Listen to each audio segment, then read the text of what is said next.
Olá, olá, boa noite a todos e bem-vindos a mais um BMC Talks. Hoje à noite o nosso papo será sobre as contas públicas brasileiras. Para onde estão indo as contas públicas do Brasil? Existe um risco fiscal para o nosso país? E como superar as dificuldades que o orçamento impõe para o país? E para falar sobre tudo isso e muito mais, temos um convidado especial hoje aqui nos estúdios da BMC, o Marcos Mendes, que é pesquisador do INSPER. Marcos, muito boa noite e obrigado por estar conosco aqui hoje no BMC Talks. Boa noite, eu que agradeço o convite. Marcos, há vários meses, há vários anos, você escreve artigos em vários veículos de comunicação alertando sobre algumas questões ligadas às contas públicas brasileiras, aquilo que me permitam dizer uma deterioração progressiva das contas públicas, me corrija se estou enganado. Um dos seus últimos artigos, que gerou também muita discussão no mundo acadêmico, no mundo político também lá em Brasília, foi publicado na Folha de São Paulo no começo do mês passado. É um artigo que diz, o título é "O crescente uso de fundos fora do orçamento aumenta o risco fiscal". E você alerta sobre o uso do Fundo Garantidor de Operações e do Programa Nacional de Apoio às Microempresas e Empresas de Pequeno Porte, utilizados pelo governo federal por vários bilhões de reais. E isso seria um risco, isso não seria contabilizado, né, no orçamento oficial, vamos dizer assim, e seria um risco para as contas públicas. O que está acontecendo em Brasília e o que o governo está fazendo com esses recursos? Bom, essa é uma estratégia de, digamos assim, flexibilizar, encontrar espaços para lidar com um orçamento super apertado. A gente tem que dar um passo atrás para entender por que a gente chega nessa situação. A gente tem uma estrutura constitucional que estabelece um volume muito grande de gastos obrigatórios, que além de serem obrigatórios, têm crescido mais rápido que a inflação, em geral, no ritmo do PIB, e pressionam a despesa fortemente. Você tenta segurar isso fazendo um arcabouço fiscal, fazendo limite de despesa, mas essas despesas continuam crescendo fortemente. E no mundo político, o que nós temos hoje é um poder executivo que tem uma preferência declarada por expansão fiscal, gosta e acredita que é importante gastar mais, e você tem um poder legislativo que ganhou muitas prerrogativas, muito espaço para gastar e também pressiona por gastos. E o problema é que o gasto que o executivo quer não é exatamente o mesmo gasto que o legislativo quer. O executivo quer gastar mais com PAC, quer gastar mais com programas sociais, e o legislativo quer gastar mais com emendas parlamentares, por exemplo. Então você tem dois lados pressionando a despesa e uma estrutura constitucional que também impulsiona a despesa. Nesse contexto, as pessoas começam a procurar espaços para gastar mais, né? Ou ter mais flexibilidade. O que acontece especificamente com o caso desses fundos?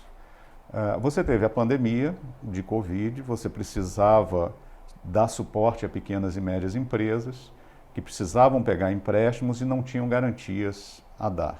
Então o governo usou um fundo garantidor que já existia há alguns anos, capitalizou esse fundo garantidor e a ideia era, eu vou colocar um dinheiro nesse fundo, a gente usa esse dinheiro para fazer garantias, o que for consumido honrando as garantias está perdido, o que sobrar volta para o Tesouro. E como isso é contabilizado? No momento em que o governo fez essa capitalização do fundo garantidor, isso efetivamente impactou o resultado primário, piorou o resultado primário, então foi adequadamente contabilizado. Isso lá atrás, durante a pandemia, com a promessa de que, passada a pandemia, o que sobrasse de dinheiro voltava, diminuía o custo fiscal e vida que segue, né? Muito bem, veio a pandemia, criou-se lá o PRONAMP, o Fundo de Suporte às Pequenas e Médias Empresas, com essas garantias, e passada a pandemia, em vez do dinheiro voltar, o mundo político descobriu que não, é melhor deixar esse dinheiro fora do orçamento. Acharam um pequeno tesouro, então, para gastar lá em Brasília, um pequeno pote de moeda de ouro. Então, algumas pessoas viram para mim e falaram assim, não, então isso é uma boa notícia, quer dizer que sobrou dinheiro, então, e se esse dinheiro voltasse para o Tesouro, ia ser gasto do mesmo jeito. esse é um raciocínio correto se você tivesse, digamos assim, num jogo que tem uma rodada só. Só que o jogo político tem muitas rodadas. Então as pessoas aprenderam o mecanismo e fizeram... A primeira capitalização desse FGO foi de 15,9 bilhões, 16 bilhões. Depois que aprenderam o jogo, vieram outras capitalizações e o valor líquido somado já deu 37 bilhões de recursos colocados nesses fundos.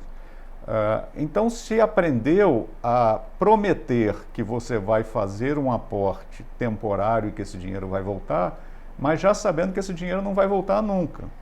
E uma vez que esse dinheiro fica lá fora do orçamento no fundo, você pode realocar para outras finalidades. Então, teve uma medida provisória recentemente editada, MP 1213, em que você pegava o dinheiro do Pronamp, jogava para outro fundo, que jogava para outro fundo.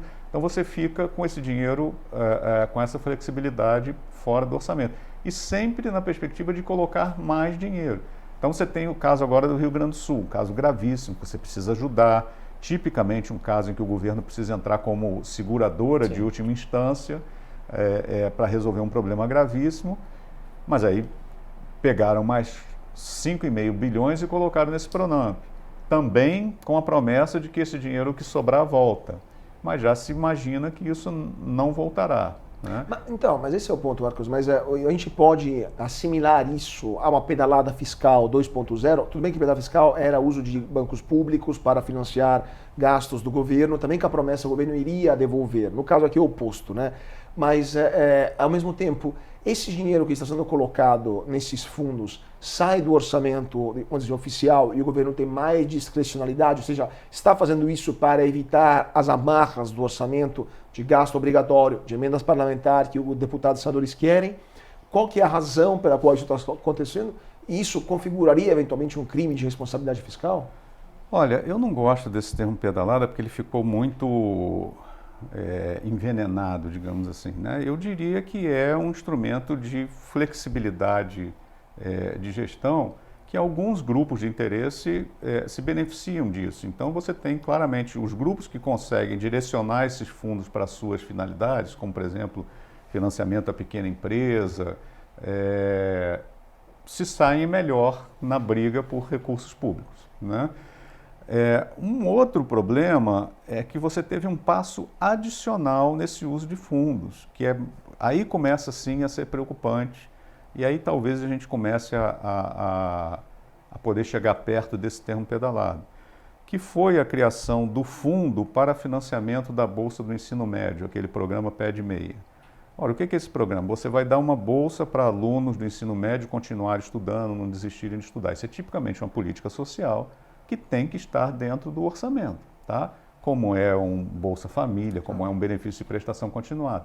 Não, em vez de colocar isso todo ano no orçamento, criar um fundo à parte, um fundo privado, capitalizaram com 6 bilhões esse fundo e esse fundo vai a cada ano pagar essas bolsas de estudo.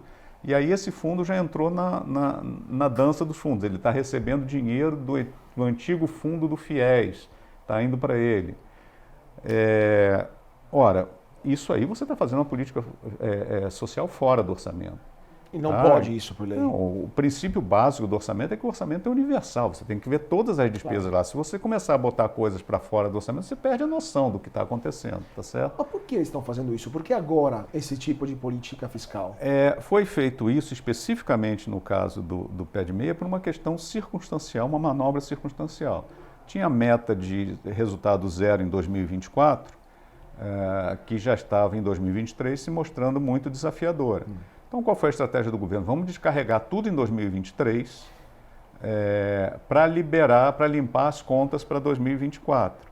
Então, por exemplo, pagamentos de precatórios de 2024 foram todos feitos em 2023, para pesar lá naquele orçamento que já estava perdido mesmo. A tua meta do arcabouço era a partir de 2024.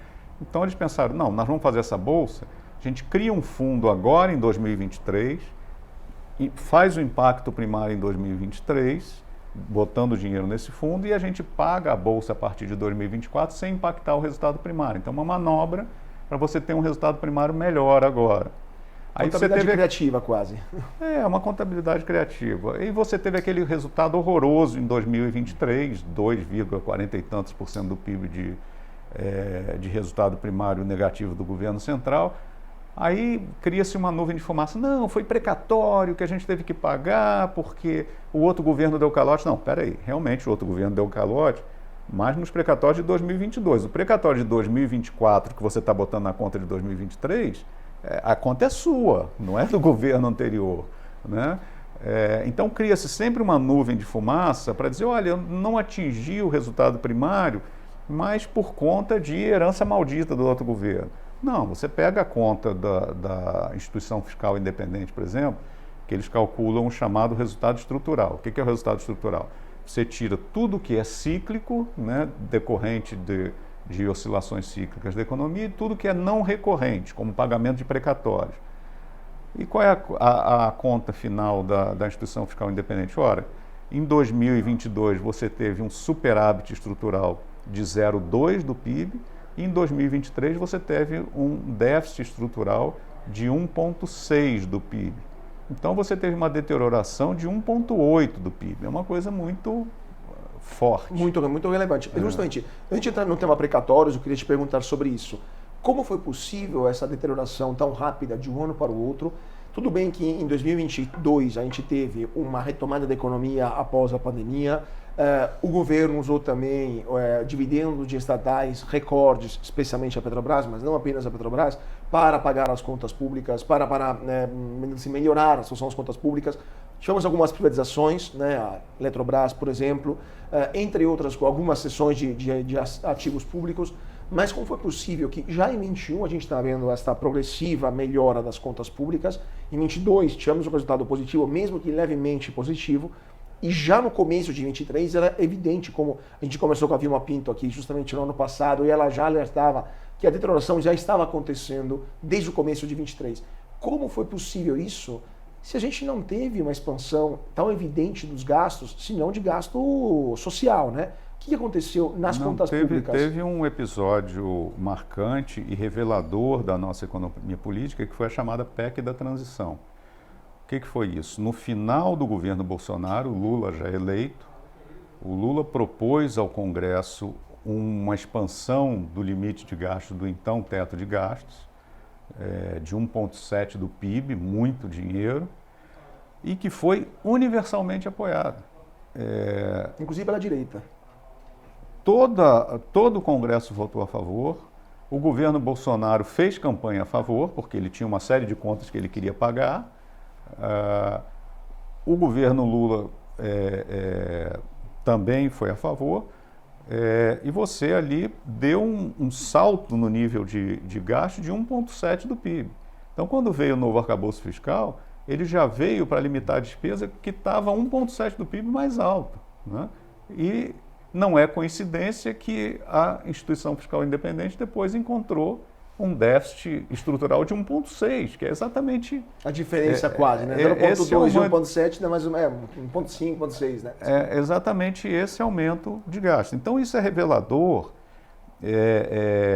de uma característica que eu vinha falando no começo, de que você tem incentivos ao aumento de gastos à esquerda e à direita. Não existe no Brasil essa dicotomia de que eu tenho uma direita que é fiscalmente responsável e uma de esquerda que prefere gastar mais.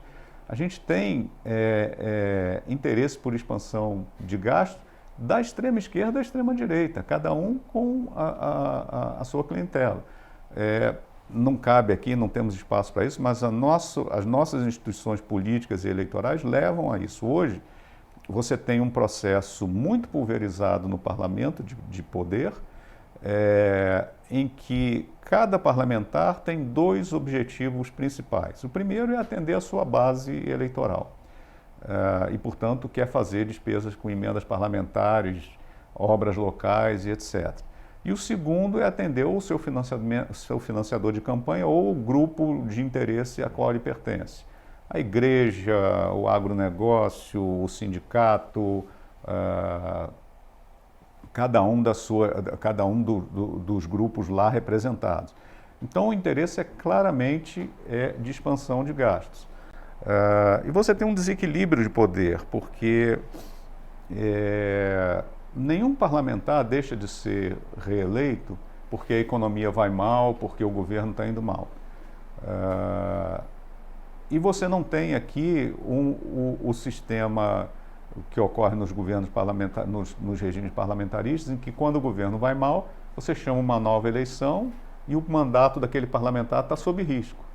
Então, cada parlamentar tem todo o interesse de expandir a despesa para atender os seus objetivos, porque ele não está com o mandato dele em risco, ele não paga o custo daquilo ali. Todo o custo político do desequilíbrio fiscal fica nas costas de dois agentes públicos, o presidente da República e o ministro da Fazenda. Quando você tem um governo em que o presidente da República e, de certa forma, o ministro da Fazenda acham que é relevante também expandir o gasto público, você perdeu todo o controle, todos os incentivos para controlar a despesa. Então temos um problema de incentivos disfuncionais que vêm da estrutura política, né? Inclusive há vários economistas, vários ex-ministros, eu conversei recentemente com o ex-ministro da Fazenda, Maílson da Nóbrega, que apontam que esse problema começou com a Constituição de 88, a Constituição que incentiva os parlamentares e o próprio governo a gastar mais, cria gastos obrigatórios. Segundo ele, 98% dos gastos já são carimbados, o governo tem uma margem muito pequena e o Brasil está indo, por causa desses incentivos perversos, vamos usar um termo um pouco forte, em direção de uma crise fiscal, de uma crise da dívida.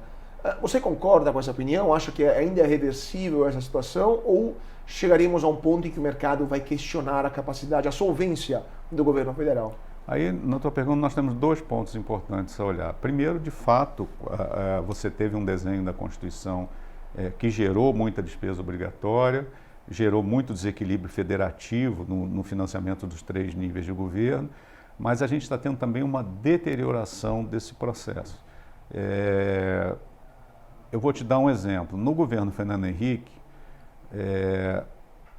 o presidente tinha muitos instrumentos para controlar as finanças públicas. Primeiro, ele conseguia maioria no Congresso com 3 partidos, PMDB, PSDB e PFL, os 3 relativamente próximos em termos ideológicos. O presidente tinha a possibilidade de editar medidas provisórias e renová-las indefinidamente. Então, uma medida provisória não precisava ser votada. Era praticamente, ela virava lei. Você editava a medida provisória, o Congresso não votava, ou se o Congresso resistia, o governo trabalhava para o Congresso não votar, e você ia renovando. Teve medida provisória traço 75, ou seja, ela tinha sido renovada 75 vezes. Então isso era um instrumento muito forte na mão do presidente da República. Segundo, ele conseguia com 2, 3 partidos formar uma maioria. Terceiro, vetos presidenciais. O Congresso não derrubava vetos presidenciais. Só a partir de 2013, com uma mudança institucional, é que o Congresso começou a usar a sua prerrogativa de derrubar vetos presidenciais. Então, o Congresso aprovava uma coisa que o presidente não gostava, ele vetava e aquele veto era praticamente definitivo. Hoje, os vetos caem como mosca. Tá? Então, bom, e você tinha as emendas parlamentares também. As emendas parlamentares eram pequenas e eram discricionárias para o Executivo. O Executivo pagava ou não pagava conforme a sua decisão. Hoje, as medidas provisórias têm um nível de restrição muito grande, os vetos presidenciais são votados e derrubados fortemente, as emendas parlamentares cresceram tremendamente, em 2014 foram pagos 300 milhões apenas em emendas parlamentares. Esse ano são 50 bilhões no orçamento e quase tudo obrigatório. Desses 50 bilhões, 40 e poucos bilhões emendas impositivos. Né? Então o Executivo perdeu muito espaço, né? Então isso piorou o sistema. Então esse é o primeiro ponto. Ao longo do tempo nós tivemos uma deterioração dos instrumentos de controle pelo Poder Executivo, que, como eu falei, é o principal interessado em ter algum controle fiscal. O segundo ponto da sua pergunta é sobre nós estamos caminhando para uma crise. Pode ser, se não tiver nenhum freio de arrumação, ou pode acontecer de você ter algum ajuste na margem.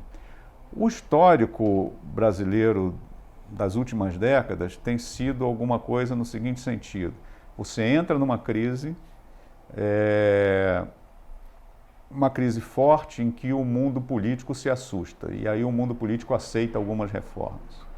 aceita algumas reformas, você estabiliza, você não vai para uma hiperinflação, você não vai para calote, né? Para calote, não vai para soluções mais drásticas, né? Você não vai para um modelo argentino. Você faz alguns remendos, mas tão logo a economia começa a botar o nariz fora da água, já voltamos ao velho modo operacional de desequilíbrio estrutural das contas. Então, se a gente continuar no nosso padrão dos últimos anos, a gente não vai ter uma crise muito grave.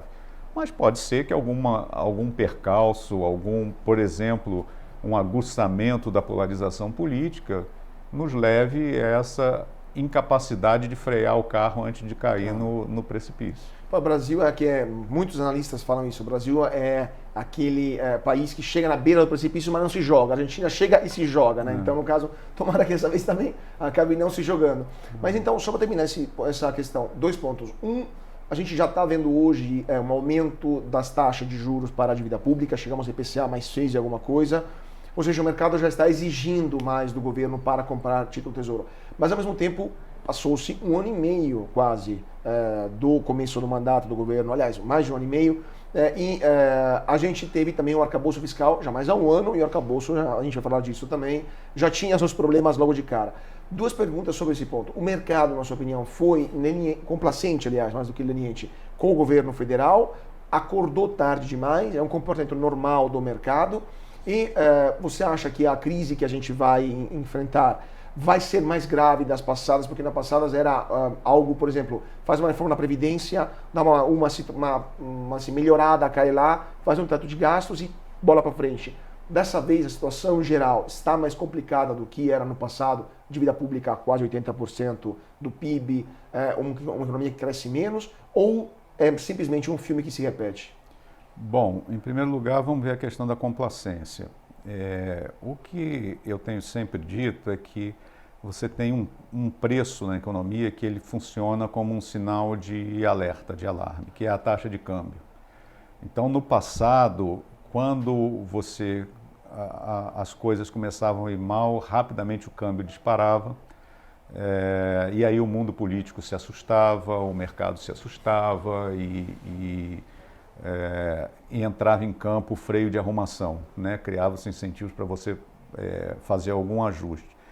Como nós melhoramos, felizmente, nós melhoramos muito o nosso balanço de pagamento. Quem viveu os anos 80 lembra que as nossas crises sempre eram também crises de balanço de pagamento, portanto a gente tinha que ir ao FMI, pedir socorro, um pouco do que a Argentina está vivendo hoje. Hoje a gente não tem isso, felizmente, temos uma situação tranquila no balanço de pagamento, mas o efeito colateral disso é que ele amorteceu o alarme do câmbio. O câmbio mexe menos, né? Então o câmbio só mexe em situações extremas, como mexeu alguns meses atrás. Não por coincidência, o mau humor veio quando o câmbio deu uma mexida. E o câmbio deu uma mexida não só por questões internas, mas também por questões externas, dos Estados Unidos, uma piora da conjuntura internacional. E aí todo mundo se assustou, as taxas de juros subiram e tal. Então existe sim, vem ocorrendo uma certa complacência, até compreensível pelos incentivos que o mercado tem. Boa parte do mercado tem que vender Brasil, né? Então... não vai poder falar muito mal, não vai poder não vende, falar né? muito mal, essa é a verdade. Esse é um ponto. Qual foi Outra a segunda questão, essa vez é diferente ou é simplesmente um filme que se repete? O filme se repete sempre em circunstâncias piores, porque a dívida está sempre mais alta, você está sempre no limite pior, né? Como eu falei, as condições políticas estão mais deterioradas, existe uma aceitação maior de procedimentos não muito ortodoxos de gestão orçamentária, como a gente estava falando, né? Houve uma deterioração muito grande na consciência política e social com relação a limites, e eu me refiro aqui a toda essa anulação da Operação Lava Jato, a um certo revisionismo político, uma sensação de que, olha, vale tudo porque no fim a justiça sanciona, né? Então, há menos preocupação com a lei de responsabilidade fiscal, com crimes fiscais, há uma sensação de que os espaços ficaram mais amplos para você ter procedimentos fiscais menos cuidadosos. Eu chamo a atenção, por exemplo, para o chamado parafiscal, que é aquilo que acontece através de bancos públicos e empresas estatais. O que a gente está vendo hoje? A gente está vendo um forte movimento de voltar a fortalecer o BNDES,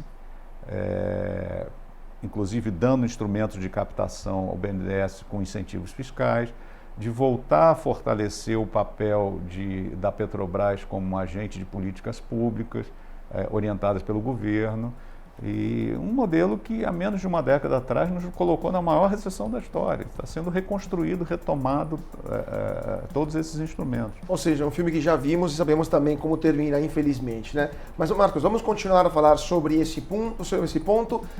Antes disso, vamos para um rápido intervalo, 2 minutinhos, e voltamos com Marcos Mendes para falar sobre contas públicas brasileiras.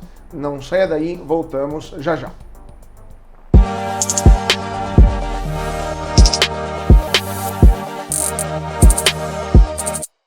E de volta para o BMC Talks, hoje à noite o assunto são contas públicas brasileiras. Vamos falar sobre a situação do nosso orçamento federal e o risco de deterioração progressiva. Estamos aqui com o professor do INSPER, professor e pesquisador do INSPER, Marcos Mendes, conversando sobre a situação das contas públicas. Marcos, você estava falando sobre o câmbio, um termômetro importante e também algo que está cutucando muita gente em Brasília. Com o câmbio que teve uma alta, o dólar subiu nas últimas semanas, começou-se em Brasília a falar sobre mudanças no orçamento, especialmente a ministra Simone Tebet, a ministra do Planejamento, já lançou a ideia de desvincular os gastos sociais do salário mínimo, que é algo que impacta, se não me engano, 60% quase dos gastos sociais. E o ministro Haddad também compartilhou nas suas redes sociais um artigo de um economista que também fala de mudanças estruturais no orçamento federal. Ao mesmo tempo, tivemos uma reação muito forte do próprio partido do Haddad, né, o PT, que já disse que isso é tabu. O que você está vendo? O que está acontecendo em Brasília? Os políticos, em geral, governo, oposição, o establishment brasileiro entrou em modalidade de pânico, considerando a situação das contas públicas, e estão começando a pensar como mudar estruturalmente o orçamento federal, ou é apenas wishful thinking e, considerando os incentivos perversos que temos, não vai dar em nada? Bom, dentro do Ministério da Fazenda, a equipe técnica do Ministério da Fazenda e a equipe técnica do Ministério do Planejamento sabe exatamente o que é preciso fazer para equilibrar as contas. E isso passa necessariamente por essa desvinculação de despesas. Então, vamos rapidamente falar o que é isso. Primeiro, você tem na Constituição a regra de que nenhum benefício previdenciário pode ser inferior ao salário mínimo. Tá? E a partir de maio de 2023, recomeçou uma política de aumentos reais do salário mínimo, que impacta diretamente o valor das aposentadorias e dos benefícios sociais. Isso tem um impacto muito forte. Ao mesmo tempo, quando você aprovou o novo arcabouço fiscal, você desmontou uma regra que foi colocada lá no teto de gastos, que era de que o gasto mínimo de saúde, com saúde, educação e emendas parlamentares obrigatórias, subiria pelo ritmo da inflação. E voltou-se à regra inicial de que essas despesas subiriam no ritmo do crescimento da receita. Ora, ao longo prazo, a receita sobe mais do que a inflação, porque a tendência da economia é crescer e a receita sobe junto. Na hora que você junta essas regras e outras que já existiam, por exemplo, existe o Fundo Constitucional do Distrito Federal, que desde 2003 também não se sabe por quê, cresce indexado à receita, tá? Quando o razoável seria crescer indexado à inflação. Eu fiz uma conta recente, num artigo meu, em que eu faço a seguinte pergunta: vamos imaginar que essas regras não tivessem sido criadas a regra do reajuste real do salário mínimo a partir de maio, agora, a volta do mínimo de saúde, educação e emenda parlamentar pela Receita no final de 2023 e o Fundo Constitucional do DF desde 2003. E ainda tem o Fundo da Educação Básica, o Fundeb, que também é indexado à receita dos estados e municípios e aumentou a participação da União. Se nada disso tivesse sido, nenhuma dessas decisões políticas tivesse sido tomada, tudo mais constante, em vez de termos um resultado primário negativo, que o governo está estimando para esse ano, se eu não me engano, de 27 bilhões de reais, nós teríamos um superávit na casa aí de 120 bilhões de reais. Tá? 1% do PIB, 0,9%, 1% do PIB. Voltando a anos positivos, né? Começo do governo, primeiro Lula 1, Lula 2, começo do Dilma. Então hoje, pegando uma situação contrafactual em que não existissem essas vinculações, essas obrigatoriedades, nós teríamos um superávit de perto de 1% do PIB. Isso demonstra o peso grande desses mecanismos. Aí você me pergunta, bom, o ministro Haddad recomendou um artigo que falava sobre reformar isso, a ministra Tebet veio a público defender isso. Como é que eu vejo essa situação? Não há o menor apoio político, a menor condição política de se mexer com isso agora. Tanto da parte do Executivo, da parte política do Executivo, que acredita que essas são políticas corretas, quanto da disposição do Legislativo de pagar o custo político de fazer essa reforma. O ministro Haddad tocou no assunto e com isso a ministra Tebet se sentiu à vontade de expressar o que a equipe técnica dela estava falando. No momento seguinte, o ministro Haddad recuou e deixou a ministra Tebet sozinha no palco, pagando o custo político da situação. Então, o resumo é esse. Sabe-se que isso é necessário, sabe-se que isso não é sustentável ao longo do tempo, mas ninguém tem coragem de mexer. Pelo contrário, mexeram na direção oposta, tão recente quanto maio de 2023, em que se começou uma política de valorização do salário mínimo, e janeiro de 2024, em que se aprovou isso na lei. E tem um detalhe, no governo Dilma houve essa política, só que no governo Dilma tinha data para acabar, ia até 2019. Chegou 2019, acabou, não se fez nada, o salário mínimo voltou a ser corrigido pela inflação. Agora se colocou na lei que para sempre deverá ser assim. Então, em algum momento você vai ter que pagar o custo político de reverter essa lei. Não era só ficar quieto e não fazer nada e esperar acabar o prazo de validade. Agora não, em algum momento você vai dizer, olha, não dá mais. Tá? Porque uma coisa não pode crescer indefinidamente. Uma hora isso vai ter que parar. Não existe um moto perpétuo, nem em nenhum lugar, nem na física, nem na economia. Mas, Marcos, também, do ponto de vista internacional, a gente está vendo um contexto até intelectual muito diferente do que nos últimos anos. A pandemia mudou muita coisa. Temos países que estão gastando muito mais, estruturalmente muito mais. Os Estados Unidos têm um primário negativo de, se não me engano, 7, 8%. A Alemanha também está revendo a sua... Na verdade, já está violando a sua Constituição, que lhe impõe o orçamento zero, basicamente o orçamento sempre no azul. Na Europa temos países que não conseguem voltar a um mínimo de controle das contas públicas. Temos uma inflação estruturalmente mais elevada e uma dívida pública também que está crescendo no mundo inteiro.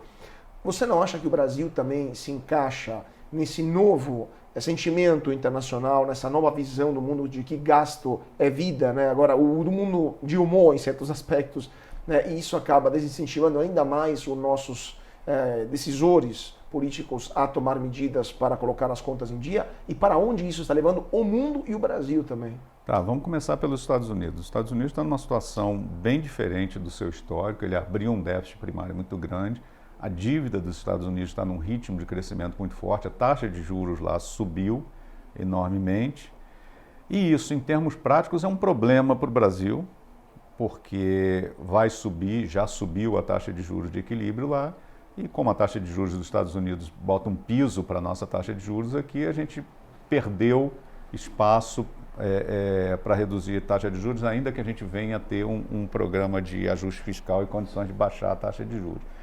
Então, do ponto de vista econômico, isso é pior. Do ponto de vista político, isso gera uma desculpa, entre aspas, olha, o mundo todo é assim. Por que nós aqui vamos ser mais realistas que o rei, né? Agora, nos Estados Unidos, não é uma decisão consciente de política pública que está levando a isso, mas também um processo de polarização política similar ao que a gente está vendo aqui, né? Em que ambos os lados, democratas e republicanos, estão fazendo também uma corrida em direção ao precipício, só que os Estados Unidos têm muito mais condição de fazer isso do que nós. Eles emitem dólares, nós emitimos reais, né? Esse é um ponto. O segundo ponto é, claramente, a pandemia gerou uma mudança de comportamento, né? Nós ainda estamos vivendo os ecos da pandemia, e isso vai ter que se ajustar em algum momento, só que nós já temos esse histórico muito mais antigo, então nós já entramos muito mais fragilizados nessa história. Os outros países têm mais gordura para queimar do que nós, né? Tem um gráfico que eu sempre cito, que foi feito pelo pessoal da Verde, na época da pandemia, que ele ilustra claramente a nossa propensão a gastar. Eles pegaram, organizaram os países por ordem de relação dívida-PIB e quanto cada um dos países gastou na pandemia. Então você tinha uma linha decrescente. Países pouco endividados tinham espaço fiscal e gastaram muito na pandemia.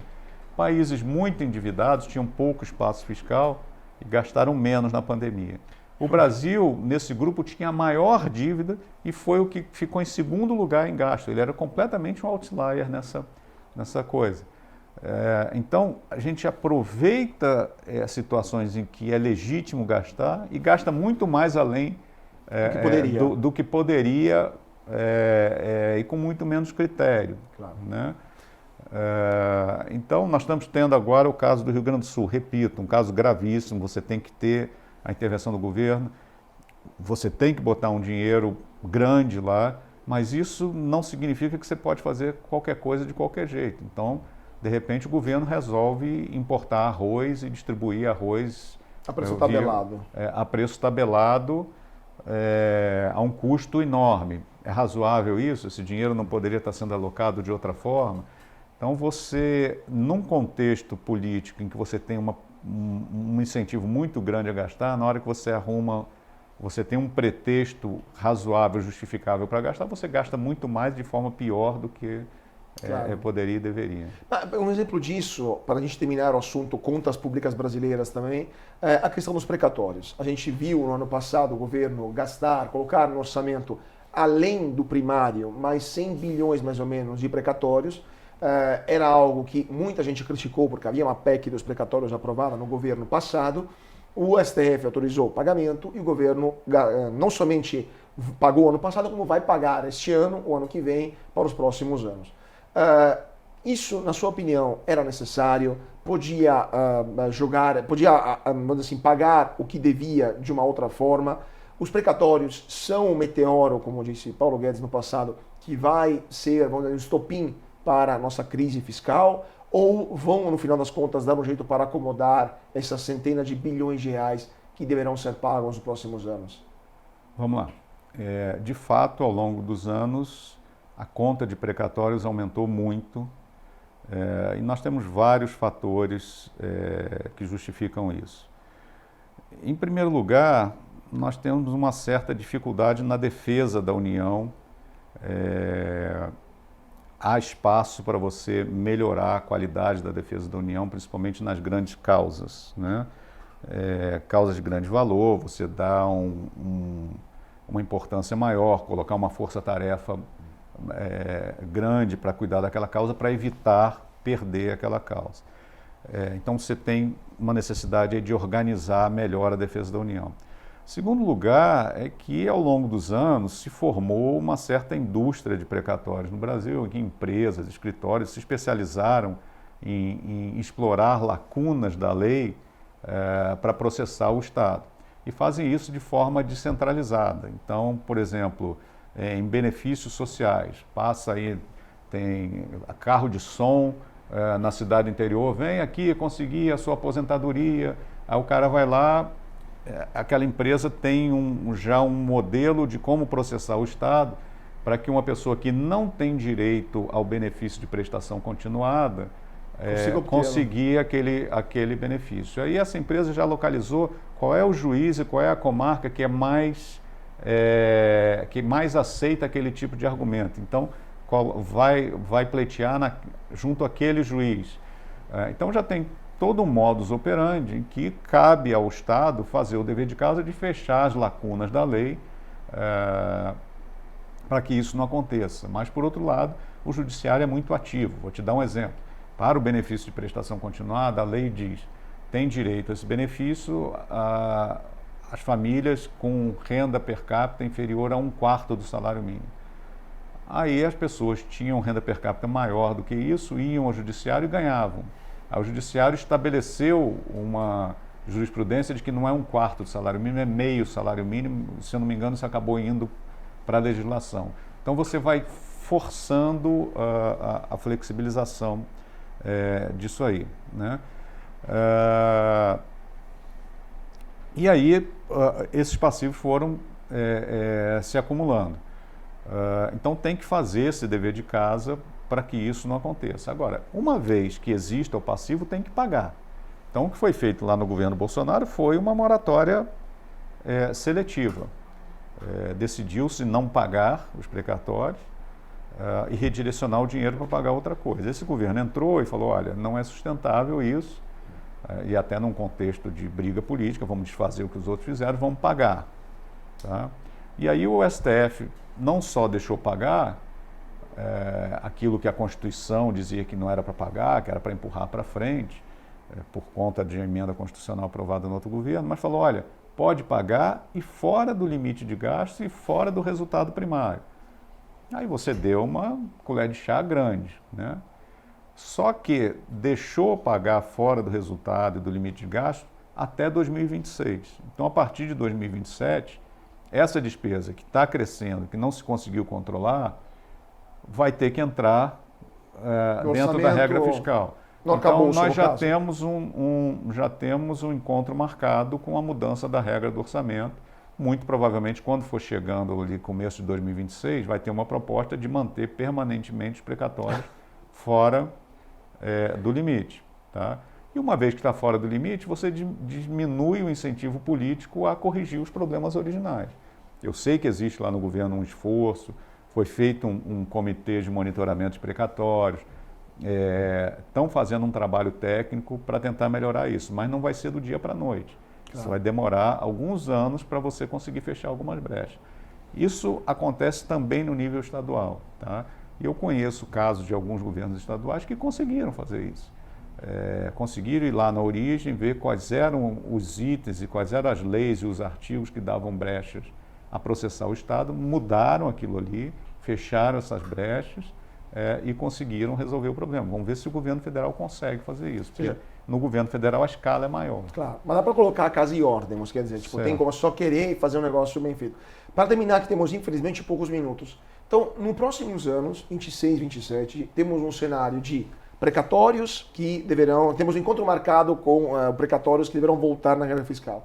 Temos um aumento dos gastos previdenciários por causa aumento da idade do brasileiro médio, aumento das pessoas que se aposentam, vindo bônus demográfico. Temos um salário mínimo que está sendo progressivamente e constantemente reajustado acima da inflação em termos reais. E temos uma situação de redução de receitas, até por causa da pejotização do mercado de trabalho, entre uma série de outros fatores de mudanças da economia estrutural.